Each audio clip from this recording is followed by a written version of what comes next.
Hello po guys, I'm selling my Nokia 5800 Express Music. Ito po yung kanyang specs. Medyo may gasgas na yung screen protector dahil sa daily use, pero hindi naman nakapekto sa performance. Unit lang po, binibenta ko po siya worth 3,600, passing area lang. Stylus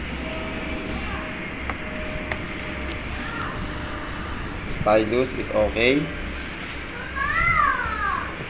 Naka-cap case na rin. Already hack na rin po to with custom firmware version 60. So, settings, phone. Tingnan po natin yung version para makita niyo. Device update. Software version 60. Custom version Fusion S3 Atomica by Sir Kandong Kamo ng Symbionize. Ginawa lang to noong December 2. So mabilis po yung kanyang custom firmware. Yan, with lots of application, pero iba hindi naka-install. Camera.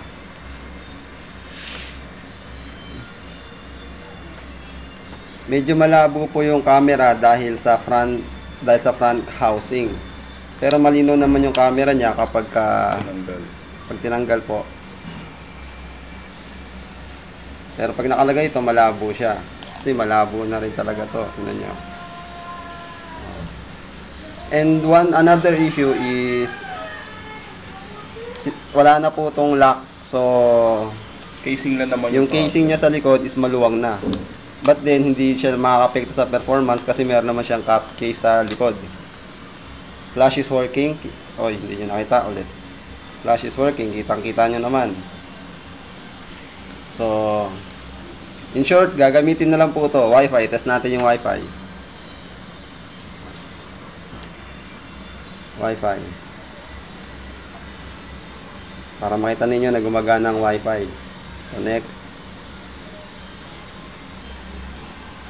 Connected na po. So, try natin mag-browse.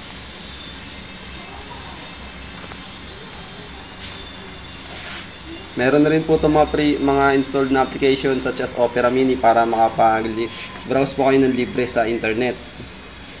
YouTube po, inaano namin YouTube. Testing natin ng YouTube.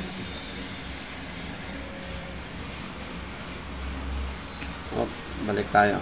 Napindot ko yung menu. YouTube, play tayo. Subukan natin po mga kaibigan, kita-kita nyo po, nagpo-play po ang mga YouTube. Gumagana po ang Wi-Fi, mabilis ang Wi-Fi niya. Wi-Fi sensitivity. Kita nyo naman, habang YouTube.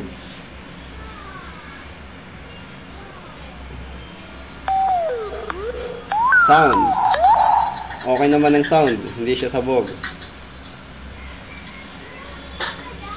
Pasensya na po sa video quality namin. Mahina eh. Labo pala. Low quality. Full screen ng YouTube. That shit look like my breakfast. I gotta remember to flip the motherfucker over after cooking it for 30 seconds. Ladies love me. I got my OJ.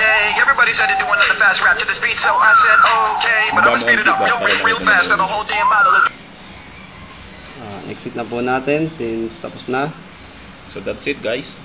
So that's it. Comment lang po kayo kung gusto nyo bilhin. Kontakin nyo lang po ako sa aking number. Nakapost po sa may tipidpc.com. Paano ba stop ito? No lie. I woke up at 5:30 in the morning on Sunday. So, ayun po. Testing po natin yung screen rotation.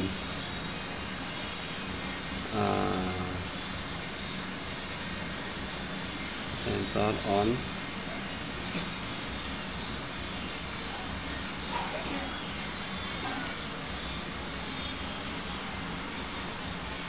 Yan. Menu. Working naman po. That's it guys. So, buy at your own risk. Reason for selling, kaya ako po siya binibenta dahil sawa na ako sa Symbian. Gusto ko sanang bumili ng bagong Android phone.